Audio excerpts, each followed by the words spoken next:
So Sonic 2 was a monumental release for Sega in the early 90s, with it selling over 6 million copies on the Genesis alone. Things could not have been better for Sega at this point in time, as they were in pretty steady competition with Nintendo and are actually outselling the SNES at a time.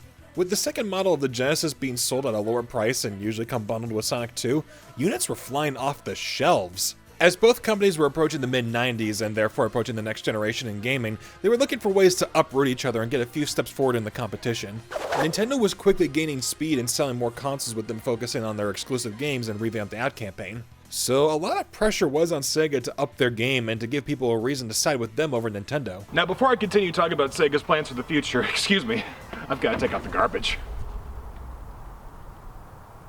Well, that explains a lot. Yeah, Sega was having a bit of a hard time at this point. I wouldn't say they had gone downhill yet, but they were definitely starting to slip. In an attempt to gather more consumers for the Genesis, Sega had begun releasing accessories and add-ons for the system. And with that, we are introduced to the Sega Cd, an attachment for the Genesis that allowed you to play CD-based games instead of cartridges. Now, this wasn't a bad idea by any means. CDs could hold more data, they were cheaper to manufacture, and you could play fetch with them. It was perfect. But Sega didn't really use it in any unique way. Many of the games either already had versions of it on the Genesis or were too focused on being these interactive movie-type games. Despite being looked at in a negative light, the Sega CD wasn't really that bad. It did sell over 2 million units, which for an add-on for a console, I think that's pretty okay. But it did have one game that everyone had always held in high regard, and that is Sonic CD. For years, this was seen as that elusive gem in the series, the one that not many people got to play, but those who have claimed it to be the best Sonic game of all time. With Sonic 2 being developed in America with Yuji Naka and his team, CD was being developed back in Japan under the direction of Naoto Oshima. His involvement does seem very strong in this game, as the art design definitely sticks out the most, and the overall game feels a bit closer to how Sonic 1 was made. Joy. Despite being on a separate system, Sonic CD sold pretty damn well in context of the console, as it sold about 1.5 million copies. With exception to a pretty rare PC release, Sonic CD would only remain on the Sega CD for years until it was finally re-released as a part of the Sonic Gems collection back in 2005. Yeah, I know, it's wild to think that this was the first time the game had ever seen a re-release outside of the Sega CD. The version I'll be looking at is the 2011 re-release of the game on Xbox Live Arcade, PlayStation Network, mobile, and Steam. Interestingly enough, this version would be made by Christian Whitehead, who would end up remaking Sonic 1 and 2 on mobile, and eventually would be the lead designer on Sonic Mania. While I usually do try to play the original versions of the classic Sonic games, I sadly don't own the Sega CD version. I personally don't feel like breaking out the version on Gems Collection. Plus, the new version is in widescreen, has a smoother frame rate, and is just overall easier for me to record. So what makes this game so special to so many people who have played it? Well, I guess it's time we find out. This is Sonic CD.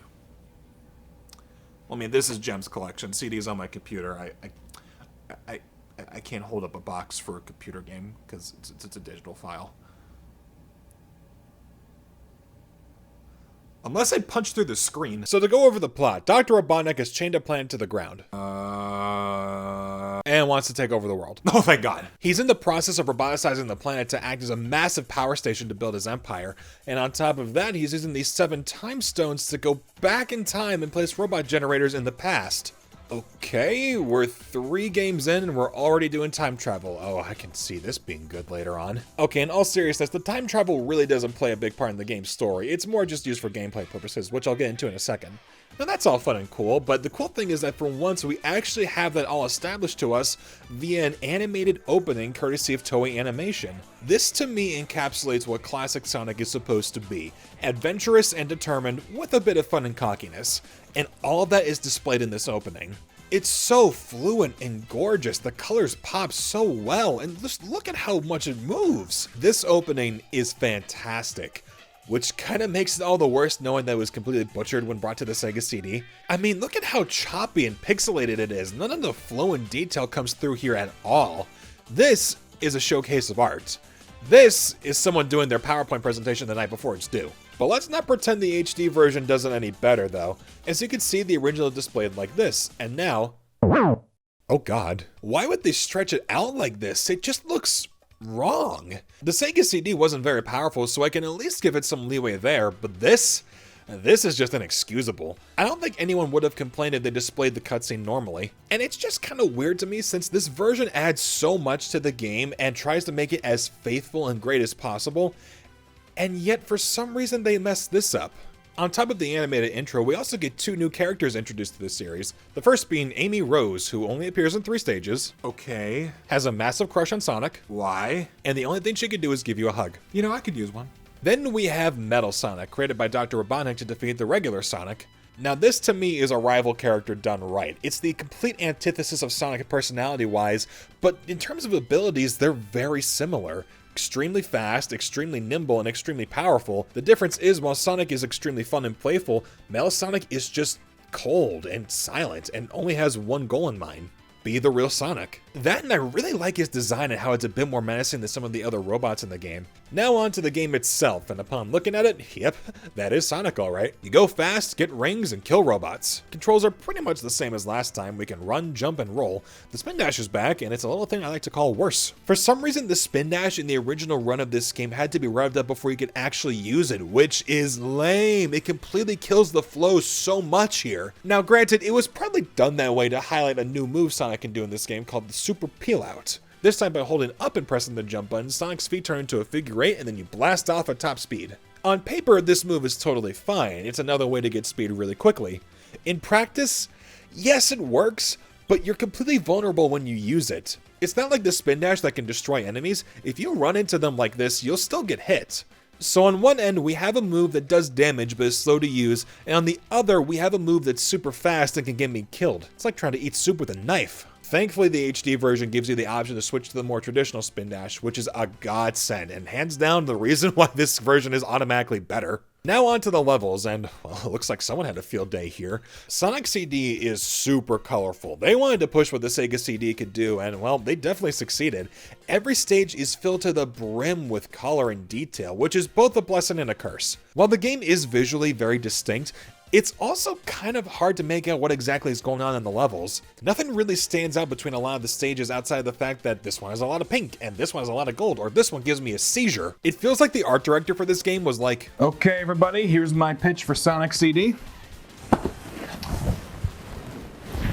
It worked for Marvel. Now, 2 big aspects about this game are the collectibles and time travel. Every stage has 3 different variations, past, present, and future, and they each have their own set gimmicks. The past is generally more pleasant and has less enemies, and the future is a lot darker and more dangerous. One of the methods of getting this game's good ending is by going to the past in each level and destroying a robot generator in every stage. Finding the robot generator in and of itself is not super difficult. Getting to the past, however, is a different story. The way you do it is by passing one of these signs that says past or future on them, and by running fast after a while will allow you to travel to that time. Now, in all honesty, I think this is actually a really good idea. Sonic's all about speed, and what do you do with the main gimmick of the game? You have it revolve around him going fast. That is a really good idea. So why did it have to be with these levels? The stages aren't designed coherently at all. Only a couple of them are designed as straightforward levels where you're meant to speed through them. Most of the stages, on the other hand, were designed with a bit more of a vertical layout, which encourages you to explore the levels in their entirety. A novel concept to be sure, but it's completely ruined by the time travel gimmick in this game. Considering that levels are mostly vertical, speed is almost completely an afterthought, and whenever you do go fast, it never feels like you're the one in control of it. And when the stages aren't designed with you going fast in mind, well, so much for time traveling. Now, there are certain sections of a stage that will give you either a long path for you to follow or 2 springs to bounce back and forth on, which makes time traveling a non-issue, but most of the stages don't have this, so getting the good ending via time travel is just the absolute worst. I never go after the robot generators for this reason alone. Now, there is another way to get the good ending, and in my opinion, it's the much preferred method. It's very similar to how Sonic 1 did it. Collect 50 rings, and at the end of the stage, you'll jump into a giant ring, which takes you to a special stage. And these are weird. You're in a pseudo 3D area in which you have to destroy a bunch of UFOs. Even with a concept as ridiculous as Sonic, this is kind of pushing it, in my opinion. The stages themselves, I mean, they're not bad. I do remember them being kind of a chore in the original version, but here it runs really smoothly and controls pretty well too. Well, I guess that's 1 point for this game over the first 2, just don't tell it the total score. Now, as far as the stages go, Okay, this is a bit tricky. Most of the stages kind of feel like regular Sonic 1 levels, but they have one unique gimmick in each one that kind of makes it a pain in the ass to deal with. So much so to the point where it could be summed up in bullet points. Palmtree Panic, it's green and kind of 3D. Collision Chaos, it's pink, bouncy, and where the game's true colors start to show. Tidal Tempest, Hydrophobia. Quartz Quadrant, conveyor belt. Wacky Workbench, a trampoline that I'm not on, therefore I hate it. Stardust Speedway, a fun race with Metal Sonic, but it makes me greedy with all this gold. Metallic Madness, it's basically Scrap Brain again, but you become tiny and cute, therefore it is better. And that's pretty much as far as how I feel about the levels. The fact that I summed them all up in a quick paragraph really highlights my biggest problem with this game, and it's something shared with Sonic 1. I don't really like any of the levels. I don't really dislike any of them either, but nothing stands out about them to me. There's really no memorable set pieces, no really unique look. These don't feel like locations in a world, it feels like a magic eye painting.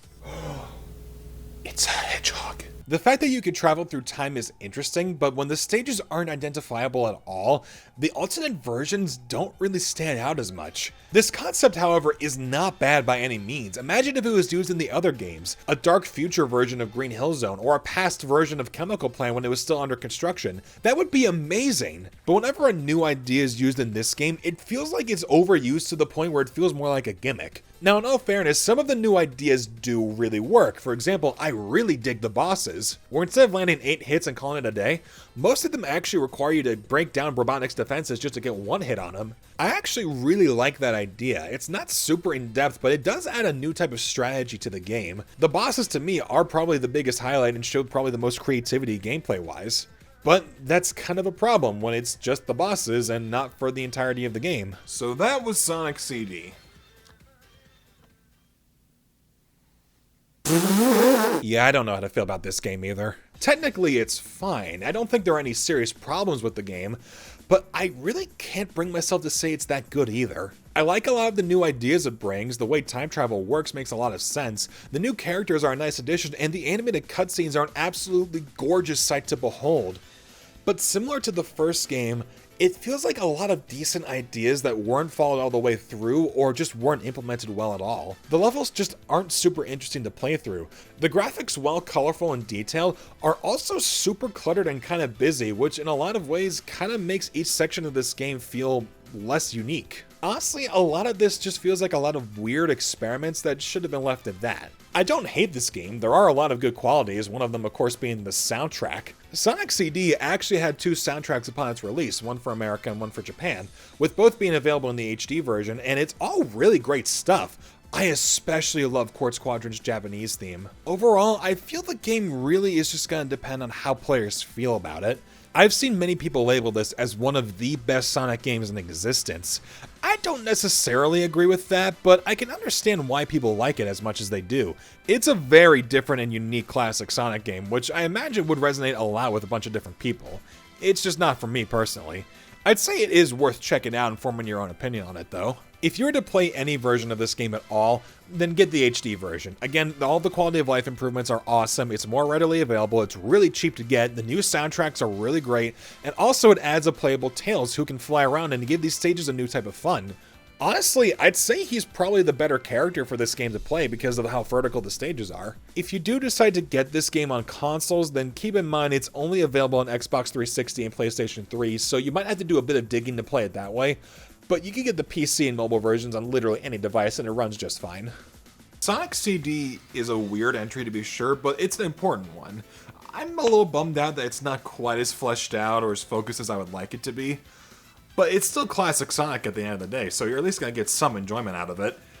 I also don't see any harm in trying it out now. Even if the HD opening is stretched out. Am I the only one bothered by that? I'm guessing it's probably just me being nitpicky. I mean, I don't really see anyone else getting that upset over it.